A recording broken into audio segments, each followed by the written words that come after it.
The stars stretched endlessly across the dark void of space. Among them, a massive fleet of alien ships moved silently through the emptiness. These ships belonged to the Vorlak Empire, a civilization that had conquered 47 different worlds across the galaxy. Their ships were huge, covered in dark metal that seemed to absorb light itself. Inside the largest ship, Fleet Commander Thexilor sat on his command throne, watching the stars pass by on his viewing screen. Thexilor was a tall creature, with 4 arms and skin that changed colors based on his mood. Right now, his skin showed deep blue patterns, which meant he was feeling confident and pleased. He had good reason to feel this way. His scouts had just discovered something interesting in a far corner of the galaxy. On the other side of the galaxy, on a small blue and green planet called Earth, Dr. Junho Kim was working late at his desk. He rubbed his tired eyes and looked at the computer screens in front of him. Junho worked at the International Space Monitoring Facility in Seoul, South Korea. His job was to watch the skies and look for anything unusual in space. It was almost midnight. Most of his co-workers had gone home hours ago. The building was quiet except for the soft humming of computers and the occasional beep from the monitoring equipment. Junho liked working late. The silence helped him think clearly. Suddenly, one of his screens flashed red. Junho sat up straight in his chair. His heart began beating faster. The screen showed something near the moon, something that should not be there. The readings indicated an object, but it was unlike any satellite or space debris he had ever seen. The object was moving in strange patterns, almost as if it was looking around. Junho's fingers moved quickly across his keyboard, trying to get more information about the mysterious object. But before he could gather any useful data, the readings disappeared completely. It was as if the object had simply vanished into thin air. "That's strange," Junho muttered to himself. He checked his equipment, wondering if something had malfunctioned. Everything seemed to be working normally. Dr. Hana Choi walked into the monitoring room carrying 2 cups of coffee. She was Junho's colleague and one of the few people who also preferred working late at night. Hana placed 1 cup on Junho's desk and looked at his concerned face. "What's wrong?" she asked. "You look like you've seen a ghost." Junho pointed at his screen. "I detected something near the moon, something big, but it disappeared before I could identify it." Hana leaned closer to look at the data.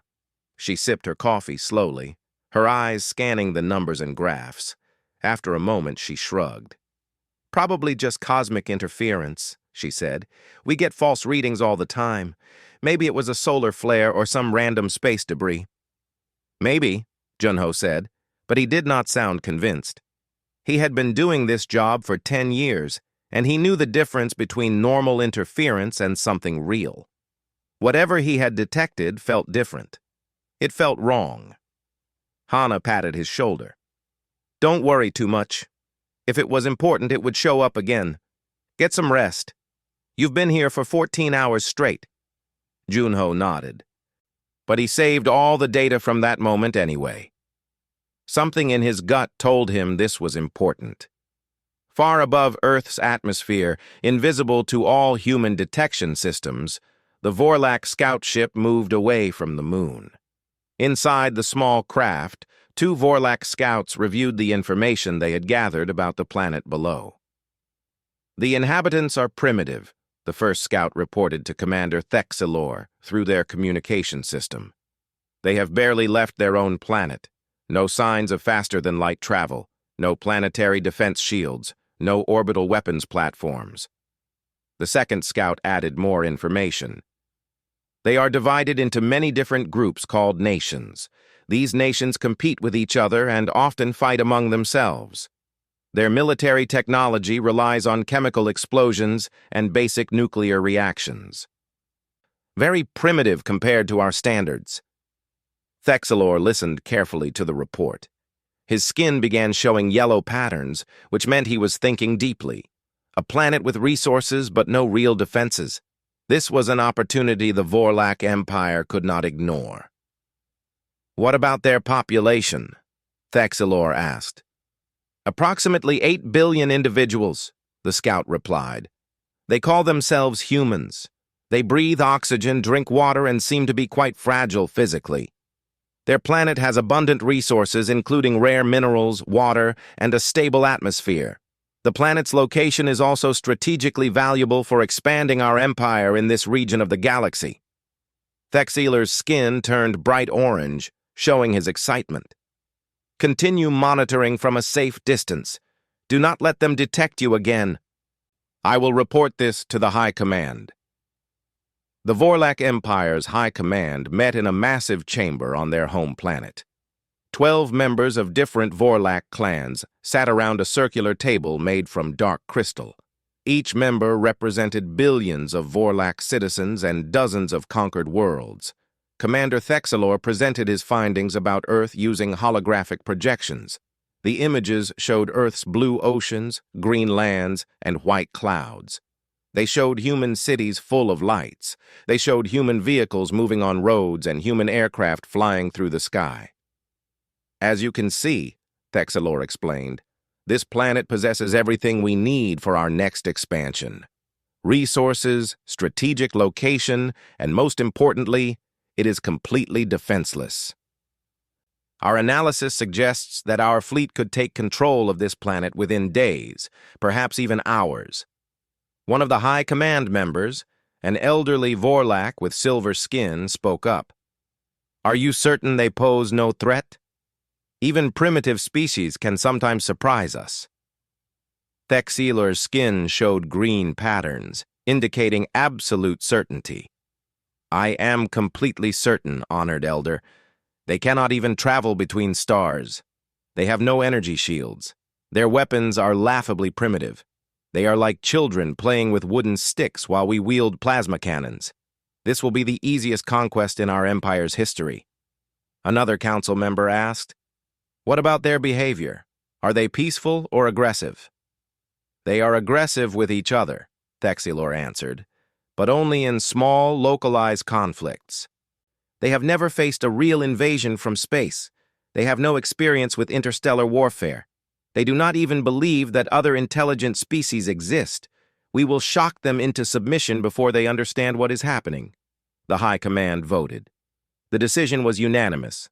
Earth would become the 48th system under Vorlak control. The conquest would begin in 6 months, giving them time to gather a proper invasion fleet and plan the occupation. Back on Earth, life continued normally.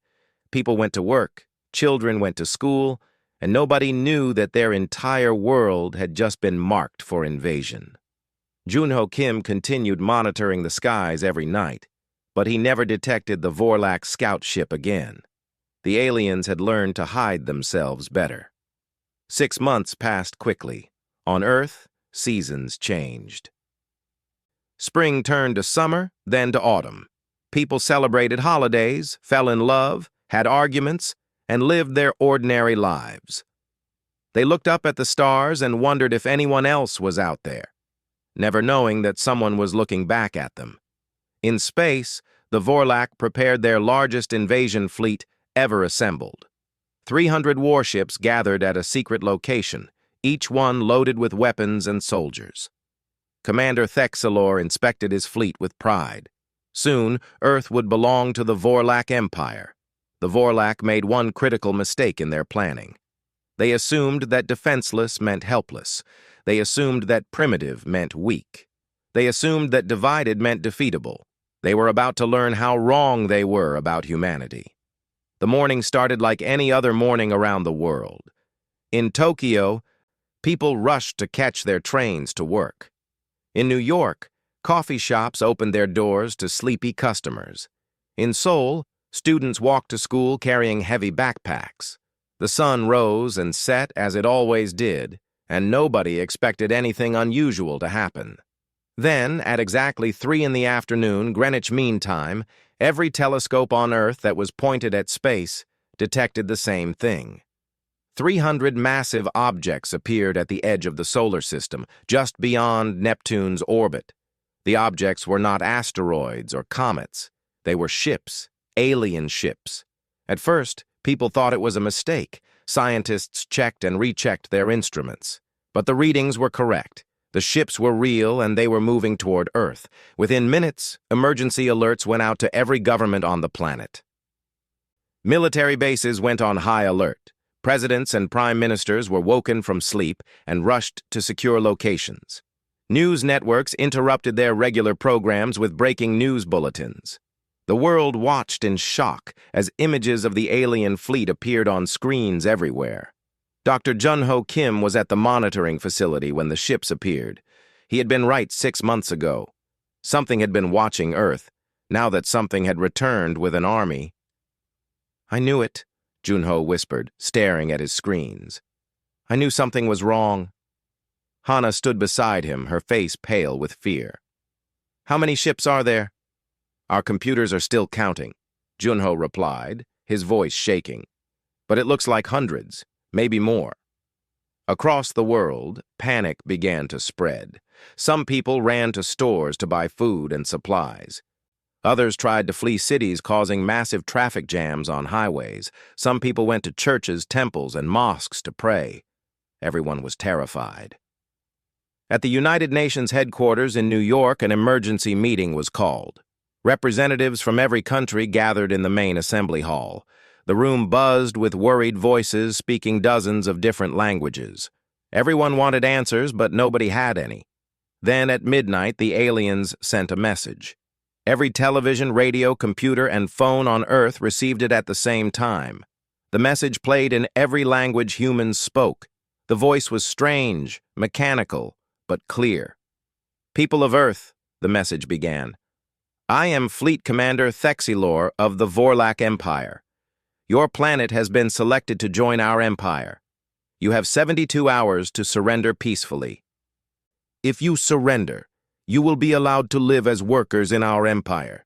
If you refuse, we will take your planet by force, and many of you will die. Choose wisely. The decision is yours." The message ended. Silence fell across the planet for a moment. Then chaos erupted. At the United Nations, arguments broke out immediately. Some representatives wanted to surrender right away. They believed fighting was useless against such advanced technology. "We have no chance," shouted the representative from Belgium. "Look at their ships. They crossed the solar system in hours. What took our fastest probe 9 years, they did in a morning. We cannot fight this." But others refused to accept defeat. The representative from South Korea stood up, her voice strong and clear. "If we surrender without fighting, we are already dead," she said. "We will be slaves forever. Our children will be slaves. Our grandchildren will be slaves. At least if we fight for our freedom. I say we make them pay for every meter of ground they take." The arguments continued for hours. Meanwhile, military leaders around the world held their own meetings. They knew they had only 3 days to prepare for war. In South Korea, Colonel Minho Park gathered with his officers at a military base outside Seoul. Minho was a veteran soldier who had served for 20 years. He was strong, smart, and respected by everyone who knew him. Now he faced the most important mission of his life. "Listen carefully," Minho told his officers. "We all know we are outmatched. Their technology is far beyond ours. But that does not mean we are helpless. Throughout history, weaker forces have defeated stronger ones through clever tactics and determination. We know our land. We know our cities. We will use that advantage." One of his officers, a young lieutenant named Taiho, asked, "What can we possibly do against ships that can cross space? Our missiles might not even scratch their hulls." Minho smiled grimly. "We will find out. But remember this. They think we are primitive. They think we are weak. They think this will be easy. We will prove them wrong." Similar conversations happened at military bases around the world. In the United States, generals planned strategies. In Russia, commanders prepared their forces. In China, soldiers trained for the coming battle. Every nation on Earth, even those that had been enemies for decades, suddenly became allies facing a common threat. While the military prepared for war, ordinary citizens also got ready to fight in their own ways. In Seoul, a brilliant engineer named Yuna Lee gathered her team at the Samsung Advanced Research Institute. Yuna was only 30 years old, but she was already famous for her innovative designs in computer technology. "We have 3 days," Yuna told her team, 3 days to create something that might help us survive. "I have been studying the signal patterns from the alien message. Their technology is advanced, yes, but all technology has weaknesses. If we can find their weakness, we might have a chance." Her team looked doubtful, but they trusted Yuna. They had worked with her for years and knew that when she believed in something, it was worth trying. "What do you need us to do?" asked one of her assistants.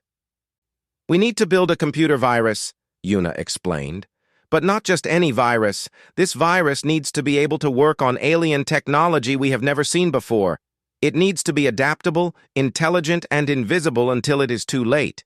I know it sounds impossible, but we have to try." The team got to work immediately. They would work without sleep for the next 3 days, fueled by coffee, determination, and the knowledge that they were fighting for their world's survival. In Beijing, a fighter pilot named Jinwoo Han volunteered for a special mission. Jinwoo was one of the best pilots in the world, known for his incredible reflexes and fearless attitude. Now he would lead a squadron of pilots in what everyone expected to be a suicide mission. "We cannot match their ships in technology," the general told Jinwoo and his squadron. "But we can match them in courage. Your mission is simple. Attach nuclear warheads to your aircraft and fly them directly into the alien ships. You probably will not survive, but you might damage them enough to give others a chance." Jinwoo looked at the other pilots in his squadron. They were all young, most in their 20s. They all knew they were being asked to die, but not one of them refused. "We understand," Jinwoo said calmly. "When do we fly?" "When they get close enough," the general replied. "Make your peace with your families. Tell them goodbye, and know that your sacrifice will be remembered forever." In Mumbai, a quantum physicist named Dr. Sora Chen worked frantically in her laboratory. Sora had been researching quantum entanglement for years, studying how particles could be connected across vast distances. Her research had always been theoretical, with no practical applications. But now, facing invasion, she thought she might have found a use for her work. "If I can create a quantum bridge," Sora muttered to herself, working at her computer, "I might be able to send information directly into their systems. It would only work for a moment, but a moment might be enough." She worked through the night, testing and retesting her theories. The mathematics was incredibly complex, and she had to make dozens of calculations. But slowly, piece by piece, her plan came together. Around the world, millions of people prepared in whatever ways they could. Some dug shelters, some stockpiled food and water, some said goodbye to loved ones, some prayed, some cried, but many, especially the young ones, felt something unexpected. They felt angry. How dare these aliens come to Earth and demand surrender? How dare they threaten humanity's home? Humanity had survived ice ages, plagues, wars, and disasters. They would survive this too. The 72 hours passed quickly. On the 3rd day, the alien fleet reached Earth orbit. 300 massive warships surrounded the planet like a net. They were beautiful in a terrible way, dark and sleek and deadly. Commander Thexilor sat on his command throne, waiting for Earth's surrender message. He was certain it would come. Every other species had surrendered when faced with such overwhelming force. Humans would be no different. But the surrender message never came. Instead, Thexilor received sensor readings showing that humans were moving weapons into position. They were preparing to fight. Thexilor's skin turned red with anger. How could these primitives dare to resist? Did they not understand how hopeless their situation was? "Very well," Thexilor said coldly.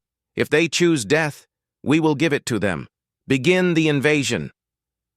The war for Earth was about to begin. The first attacks came from orbit. The Vorlak warships fired bright blue beams of energy at Earth's satellites. Within minutes, hundreds of satellites exploded into pieces. Communication systems went dark across the planet. Television signals disappeared. Internet connections failed. GPS systems stopped working. The Vorlak wanted to blind humanity before they landed their ground forces.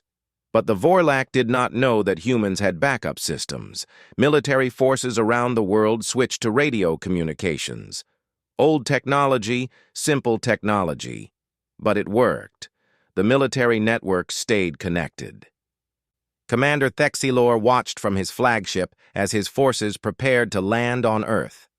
He had chosen 10 major cities for the first invasion: New York, London, Moscow, Beijing, Tokyo, Seoul, Mumbai, Cairo, Sydney, and São Paulo. His plan was simple: land overwhelming force in these cities, capture the governments, and force a quick surrender. "Deploy the landing forces," Thexilor ordered. "Show these humans what happens when they resist the Vorlak Empire." Large dropships detached from the warships in orbit. Each dropship carried 200 Vorlak soldiers and heavy weapons. They descended through Earth's atmosphere, their shields glowing red from the heat. The Vorlak soldiers inside prepared their weapons, confident that this would be an easy battle. The dropships heading toward Seoul entered the atmosphere over the Yellow Sea. They flew toward the city at incredible speeds, expecting no real resistance. That was their first mistake. From hidden positions around Seoul, hundreds of missiles launched into the sky. These were old missiles, some more than 20 years old, but there were so many of them. The sky filled with white trails of smoke as the missiles raced toward the dropships. The Vorlak shields protected them from the first wave of missiles. The weapons exploded harmlessly against the energy barriers surrounding the ships. The Vorlak pilots laughed at the primitive attempts to stop them. Then the second wave hit, then the third, then the fourth. The missiles kept coming, wave after wave, more than the Vorlak had expected. Some dropships had their shields overloaded from the constant bombardment. When a shield failed, the next missile got through, and the ship exploded in a ball of fire. Colonel Minho Park watched from a command center deep underground as 3 dropships fell from the sky, trailing smoke and flames. It was not much, but it was something. The aliens could be hurt. "Keep firing," Minho ordered. "Make them pay for every meter they advance." 5 dropships still made it through the missile barrage and landed in different parts of Seoul. The massive ships crushed buildings as they touched down, their landing gear smashing through concrete and steel. Rear ramps opened, and Vorlak soldiers poured out. The Vorlak soldiers were impressive warriors. They stood nearly 8 feet tall, covered in advanced armor that could stop bullets. They carried plasma rifles that could melt through steel. They moved with practiced military precision, forming defensive positions around their landing sites. But Seoul did not give them time to organize. From the surrounding buildings, humans opened fire. Not just soldiers, but police officers, armed citizens, anyone who could hold a weapon. Bullets struck the Vorlak armor, most bouncing off harmlessly, but the sheer volume of fire forced the aliens to take cover. The Vorlak had never experienced this kind of resistance. The other species they conquered had surrendered quickly or fought in organized military formations. The humans fought from everywhere, from nowhere, using tactics that made no sense to the Vorlak tactical computers. Minho Park led his special forces team through Seoul's underground subway tunnels. The city had an extensive network of tunnels, built over decades for trains and utilities. The Vorlak did not know about these tunnels. That was their second mistake.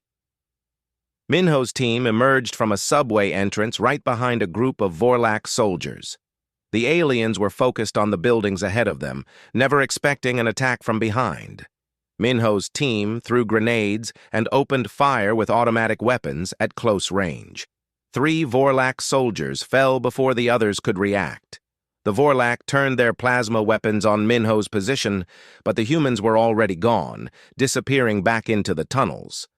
Before the Vorlak could pursue, another team emerged from a different tunnel entrance and attacked from a new direction. This pattern repeated across Seoul. The humans would attack, then disappear. They would strike from unexpected angles, then vanish before the Vorlak could respond. The aliens had superior weapons and armor, but the humans had the advantage of knowing every street, every building, every tunnel in their own city. Similar battles raged in the other targeted cities. In Moscow, the cold winter weather affected the Vorlak equipment, causing malfunctions they had not prepared for. In Mumbai, the dense population meant that Vorlak soldiers faced attacks from every direction, unable to distinguish civilians from combatants. In Beijing, the sheer number of defenders overwhelmed the Vorlak tactical systems. But the ground battles were not the only fighting. In space, something unexpected was happening. Pilot Jin-Woo Han sat in the cockpit of his modified spacecraft. It was not really a military craft at all. It had started as a mining ship, designed for moving through asteroid fields. But engineers had attached rocket engines to it and loaded it with a nuclear warhead. Jin-Woo and his squadron of 19 other pilots prepared to launch from a hidden base on the dark side of the moon. "Remember," Jin-Woo told his squadron over the radio, "we only get one chance at this. Choose your targets carefully. Make your sacrifice count." The 20 small ships launched from the moon base, accelerating toward the Vorlak fleet in Earth orbit. The Vorlak sensors detected them immediately, but the tactical computers dismissed them as insignificant threats. They were too small, too slow, too primitive to be dangerous. That was their third mistake. Jin-Woo aimed his ship at a Vorlak destroyer, one of the medium-sized warships. His hands were steady on the controls, even though he knew he was flying toward his death. He thought about his family, about his country, about his planet. If his death could save others, it was worth it. The Vorlak destroyer fired its point defense weapons at the approaching ships. Several of Jin-Woo's squadron members exploded before reaching their targets. But Jin-Woo kept flying, dodging the incoming fire with incredible skill. The Vorlak shields easily could stop his ship, but Jin-Woo had studied the sensor data carefully. He knew the shields were strongest at the front and sides. He came from above, where the shields were slightly weaker. His ship struck the destroyer's upper hull. The nuclear warhead detonated on impact. The explosion was enormous, visible from Earth's surface as a brief new star in the sky. The destroyer's shields absorbed most of the blast, but the sheer force overloaded the generators. For just 3 seconds, the shields flickered and failed. 3 seconds was enough. Another pilot from Jin-Woo's squadron flew through the gap and crashed directly into the destroyer's reactor core. The second explosion tore the destroyer apart from the inside. Of the 20 pilots who launched from the moon base, only 2 survived the mission. But they had destroyed 1 destroyer and damaged 3 other warships.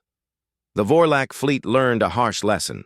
Humans were willing to trade their lives for victory. On Earth, in her laboratory in Seoul, Yuna Lee watched the battle reports with growing excitement. She had been working without sleep for 3 days, and her computer virus was almost complete. But she needed something more.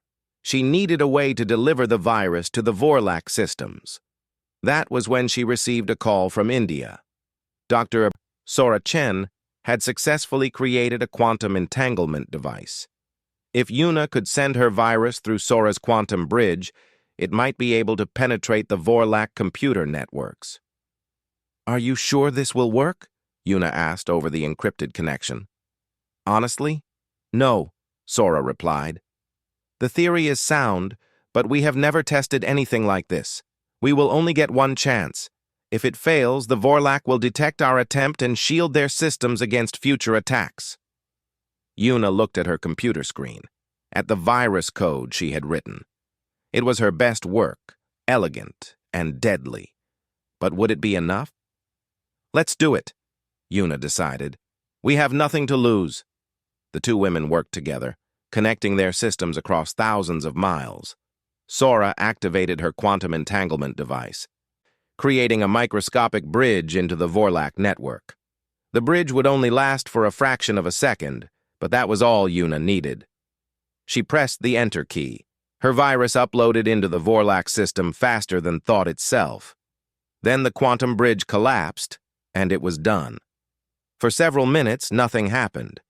Yuna and Sora waited anxiously, wondering if their plan had failed. Then reports started coming in from around the world. Vorlak ships were experiencing technical problems. Navigation systems were giving false readings.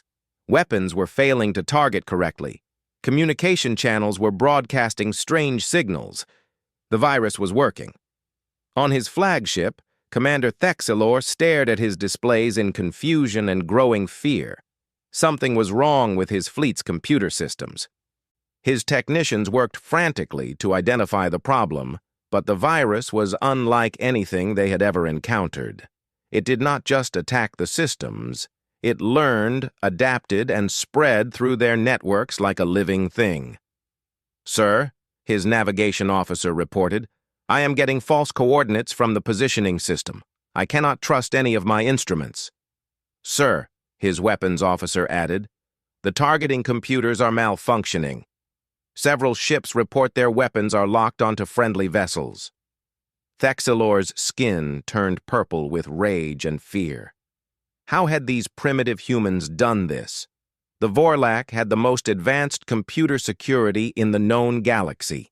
Their systems were supposed to be impenetrable, but the Vorlak had made their fourth mistake. They had assumed that because humans could not travel between stars, they must be primitive in all areas. They never considered that humans might excel in different technologies. The Vorlak were master shipbuilders and weapons makers, but humans were masters of information technology. As the virus spread through the Vorlak fleet, the tide of battle began to shift. Human forces on the ground gained advantages as Vorlak communication failed and coordination broke down. In space, damaged Vorlak ships drifted out of formation, their navigation systems confused. And in their underground command centers, human military leaders saw an opportunity. The aliens were vulnerable. Now was the time to strike back harder. The virus spread through the Vorlak fleet like a disease. Every ship that tried to connect with another ship became infected. Every communication signal carried the virus further. Within hours, the entire fleet was compromised. Commander Thexilor watched his carefully planned invasion fall apart. On his viewing screen, he saw one of his cruisers firing at a friendly destroyer because the targeting system had identified it as an enemy. He saw dropships trying to land, but missing their targets by miles because the navigation was wrong. He saw chaos where there should have been perfect military order. "Cut all network connections," Thexilor ordered desperately. "Every ship operates independently until we can clean our systems." But it was too late. The virus had already infected every computer in the fleet. Cutting the connections only meant they could not coordinate their attacks anymore. The Vorlak fleet, which had seemed so powerful and organized just hours before, was now a collection of confused ships acting alone.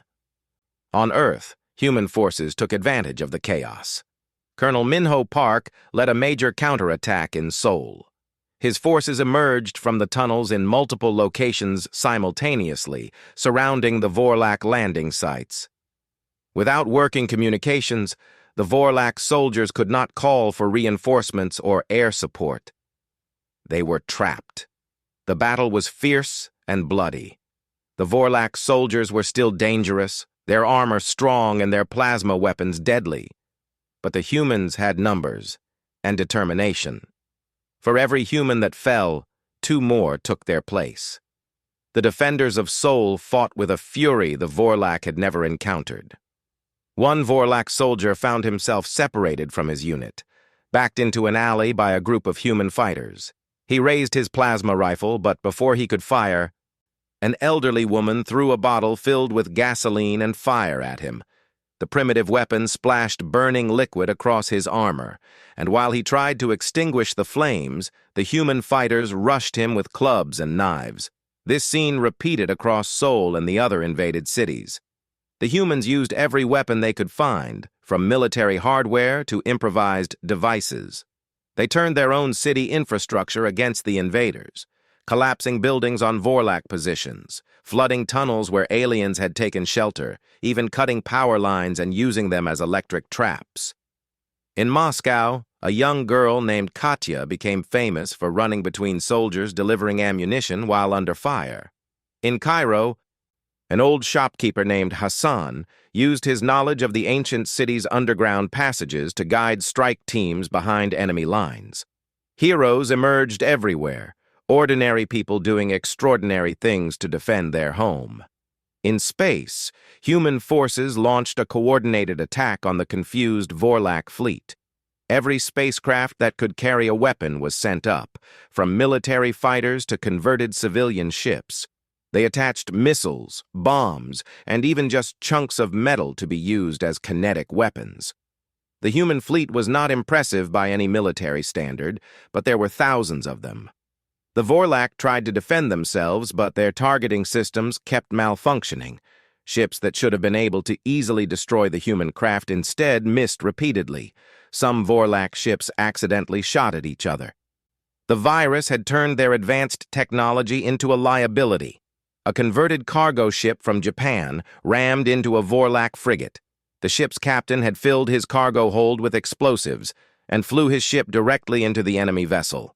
Both ships exploded, but the trade was worth it to humanity. They had thousands of small ships. The Vorlak only had 300 large ones. During the chaos, something important happened that would change the entire war. A damaged Vorlak supply ship crashed in the desert of Nevada. The ship was mostly intact, and American forces secured it before any Vorlak rescue team could arrive. Inside the ship, human engineers found intact Vorlak technology: computers, weapons, energy generators, and most importantly, detailed technical manuals. Teams of scientists and engineers from around the world descended on the captured ship. They worked around the clock, studying every detail of the alien technology. What they discovered was both exciting and frustrating. The Vorlak technology was advanced, yes, but it was not magic. It was still technology, following rules and principles that humans could understand. Dr. Junho Kim was part of the team analyzing the Vorlak computer systems. He worked alongside Yuna Lee, and together they discovered something crucial. The Vorlak used a universal network protocol for all their systems. Every ship, every weapon, every piece of equipment used the same basic communication language. This is their biggest weakness, Junho explained to the military commanders. They built everything to work together seamlessly, which makes their technology very efficient. But it also means that once we understand their protocol, we can access all their systems. Yuna smiled. My virus was just the beginning. Now that we have their actual hardware, I can create something much more powerful. Give me 3 days. While Yuna worked on an improved virus, other teams focused on reverse engineering Vorlak weapons and shields. The technology was complex, but human engineers were smart and motivated. They did not need to fully understand everything. They just needed to make it work. A breakthrough came from an unexpected place. A teenager from South Korea named Yoonji, who was famous online for modifying video game consoles, figured out how to hack a Vorlak plasma rifle. She posted a video tutorial online showing others how to do it. Within days, resistance fighters around the world were using captured Vorlak weapons against their original owners. The war entered its 3rd week. The Vorlak still had more ships and better technology, but the humans were learning fast. Every day, human forces became more effective. Every day, they understood more about their enemy. Every day, they took back more ground. Commander Thexilor was forced to make a difficult choice. He could continue the ground invasion, but his forces were taking heavy casualties and making little progress. The humans fought like devils, never surrendering, always adapting. Or he could pull back his ground forces and bombard the planet from orbit, destroying the cities and killing millions. Thexelor chose to continue the ground invasion. The Vorlak Empire wanted Earth intact, with its resources and infrastructure undamaged. Destroying it from orbit would defeat the purpose of the invasion. But this decision gave humans more time to organize and learn. In the underground command center in Seoul, military leaders from around the world held a video conference. The participants included Colonel Minho Park, American General Richards, Russian Commander Volkov, Chinese General Wu, and representatives from dozens of other nations. "We are holding them," General Richards reported. "But barely. We have lost millions of people already. Our cities are in ruins. If this continues much longer, there might not be much left worth saving." "Then we need to end this quickly," Commander Volkov said. "We need to hit them so hard they decide Earth is not worth the cost." "I have a plan," Minho Park said. Everyone turned to look at him. "It is risky, but if it works, we can capture one of their capital ships, maybe even their flagship." The plan was bold and dangerous. Using the improved virus that Yuna Lee had created, they would target the Vorlak flagship specifically. They would overload its shield generators, causing a temporary failure. In that moment of vulnerability, a strike team would board the flagship using captured Vorlak transport ships. The team would fight their way to the command center and capture Commander Thexelor himself. "This is insane," one of the generals said. "How can we possibly take over a ship that big with just a small team?" Minho smiled grimly. "Because they will not expect it. The Vorlak have been underestimating us from the beginning. Let us give them one more surprise." The strike team was assembled. It included Special Forces soldiers from 12 different countries: Americans, Russians, Chinese, Korean, Japanese, British, French, German, Israeli, Brazilian, Indian, and Australian. 50 of the best fighters humanity had to offer. They trained for 4 days using captured Vorlak equipment and studying the layout of Vorlak ships. Yuna Lee prepared her improved virus carefully. This version was specifically designed to target the flagship's shield generators. It would create a cascade failure that would drop the shields for exactly 10 minutes. That was all the time the strike team would have to board the ship. Dr. Sora Chen prepared a second quantum bridge to deliver the virus. She had refined her technique and was confident it would work, but she could only do it once. The Vorlak would detect the quantum signature and shield against it immediately after. On the day of the attack, humanity launched a massive assault across all fronts. Every available soldier, every working weapon, every last resource was thrown at the Vorlak forces. The attack was designed to be distracting, to make the Vorlak focus on the ground battle and not notice what was happening in space. The plan worked. As the Vorlak commanders coordinated their defense against the ground assault, Sora activated her quantum bridge. Yuna's virus shot through the opening and buried itself deep in the flagship's computer systems. For 3 minutes, nothing happened. Then, the flagship's shields began to flicker. Energy readings spiked and dropped erratically. On the bridge, Vorlak technicians scrambled to stabilize the systems. But the virus was too clever. It had learned from their previous attempts to fight it. The shields collapsed completely. 2 captured Vorlak transport ships, piloted by human volunteers, raced toward the flagship. The Vorlak point defense weapons tried to shoot them down, but the targeting systems were still compromised by the original virus. Most shots missed. The transport ships crashed through the flagship's hangar bay doors. The strike team poured out, weapons ready. They were met immediately by Vorlak security forces. The battle inside the flagship began, close quarters and brutal. Minho Park led the team forward, fighting through corridor after corridor. The Vorlak were tough fighters, but the humans had studied their tactics. They knew which way the Vorlak would move, where they would take cover, how they would respond to threats. The strike team moved like a single organism, each member covering the others. They lost soldiers with each new corridor. A Chinese Special Forces operative named Wei fell taking down 3 Vorlak guards. A Brazilian soldier named Silva sacrificed herself holding a doorway so the others could advance. Each loss hurt, but the team kept moving forward. Finally, they reached the bridge. The command center was large, filled with Vorlak officers and advanced equipment. At the center sat Commander Thexilor on his command throne, his skin showing colors of rage and fear. Minho raised his weapon, captured Vorlak plasma rifle in hand. "Surrender," he said simply, "or die." Commander Thexilor stared at the humans standing on his bridge, their weapons pointed at him and his crew. His skin changed through several colors rapidly, showing confusion, anger, and something the Vorlak rarely felt: fear. How had these primitive beings managed to board his flagship? How had they fought their way to the bridge? It should have been impossible. Minho Park kept his weapon steady, aimed directly at Thexilor. Around him, the remaining members of his strike team secured the Vorlak bridge crew.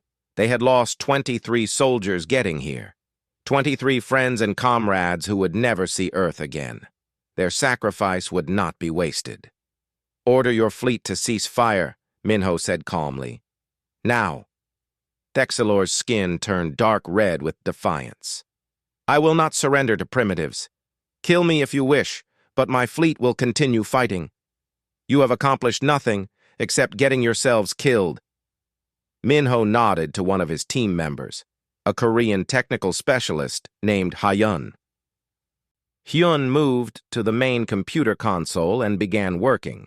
Within seconds, he had accessed the flagship's communication system. "You are wrong," Minho said. "We have accomplished something very important. We have learned how your technology works, and now we control the ship that commands your entire fleet." Hyun looked up from the console. "I have access to their fleet-wide communications, sir." "Good," Minho replied. He activated his radio to contact Earth. "This is Strike Team 1 to command. We have secured the flagship, ready to proceed with Phase 2. On Earth, in the command center in Seoul, General Richards received the message. He looked at the other commanders around him. This was the moment they had planned for. Now came the hardest part. "Send the message," Richards ordered. Across the Vorlak fleet, every ship received a new signal. It came from their own flagship, using their own encrypted channels. The message showed human forces in control of the flagship bridge, with Commander Thexilor captured. Then a new voice spoke, calm and clear in the Vorlak language. "Vorlak Fleet, this is General Richards of Earth Defense Forces. Your commander has been captured. Your invasion has failed. We offer you one chance to leave peacefully. Depart our system immediately, and we will allow you to go. Stay, and we will destroy every one of your ships. You have 1 hour to decide." On Vorlak, ships throughout the fleet, commanders looked at each other in shock.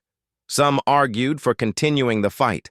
Others pointed out that without their flagship and commander, they were vulnerable. The human virus still plagued their systems. Their coordination was broken, and the humans had proven far more dangerous than anyone had expected. Thexilor watched the debate play out on his bridge's communication screens. His fleet was falling apart, commanders arguing with each other instead of following the chain of command. He had failed. The invasion he had promised would be easy had turned into a disaster. "You have won this battle," Thexilor said bitterly to Minho. "But the Vorlak Empire is vast. Other fleets will come. You cannot defeat us all." Minho smiled without humor. "Maybe, maybe not. But they will think twice before attacking Earth. And every day we have to prepare, we become stronger. We are learning your technology. Next time, we will be ready." The hour passed slowly. Around Earth, human forces maintained their attacks, keeping the pressure on the Vorlak ground forces. In space, human ships surrounded the Vorlak fleet, small vessels armed with everything from nuclear weapons to simple kinetic projectiles. They could not win a direct fight, but they could make the cost of staying very, very high. Finally, one by one, the Vorlak ships began to signal their agreement. They would leave. Some commanders did so reluctantly. Others seemed almost relieved. The ground forces were recalled to their ships. The Vorlak began their retreat. But General Richards and the other human commanders had one more thing planned. They needed to ensure this would never happen again. They needed to send a message not just to the Vorlak, but to every species in the galaxy. Dr. Junho Kim had been working with Yuna Lee on a special project. They had studied the Vorlak communication systems and discovered how to access their long-range transmitters. These devices could send signals across dozens of light years, allowing the Vorlak to stay in contact with their home empire. Now, humans would use those same transmitters to send a message to the galaxy. In a studio in Seoul, a linguist named Dr. Minji Song prepared to record the message. Minji had spent the last 3 weeks learning the Vorlak language and studying the languages of other species the Vorlak had encountered. She had crafted a message that would be understood by as many alien civilizations as possible. The recording equipment was set up. Cameras captured Minji's image. Audio recorders captured her voice. Behind her, screens showed images of the war. Human fighters resisting Vorlak forces, destroyed alien ships, cities in ruins but still standing, and most importantly, humans refusing to surrender. Minji took a deep breath and began speaking. Her voice was steady and strong. "To all civilizations beyond Earth," she said in the Vorlak language, which would be translated by their systems into dozens of other languages. "We are humanity. We are the inhabitants of the planet you call Target World 47B. We call it Earth, and it is our home. The Vorlak Empire came to our world believing we were defenseless. They saw that we could not travel between stars.